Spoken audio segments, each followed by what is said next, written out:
Clunk test. Hold on. Okay, go ahead. Clunk test 1. Patient remains relaxed in a supine position. The shoulder is supported in full scaption and external rotation with the thumb pointed toward the floor. The examiner moves to the head of the patient and faces toward the patient's feet. Again, verify that the patient's thumb is pointed to the floor to avoid impingement. The examiner supports the patient's wrist between the examiner's side and upper arm. With the shoulder in 150 degrees, grasp the proximal humerus as close as possible to the glenohumeral joint.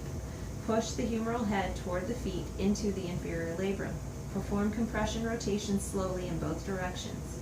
It is a positive test if the patient complains of deep pain, clicking, clunking, pseudo-catching, or locking. Clunk test 2.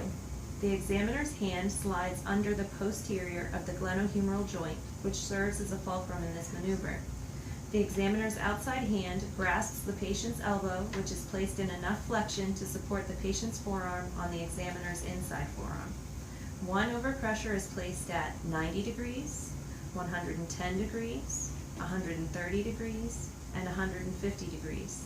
A hint is to think of the hands of the clock: 3 o'clock, 4 o'clock, 5 o'clock, and 6 o'clock, ending at 150 degrees of humeral scaption.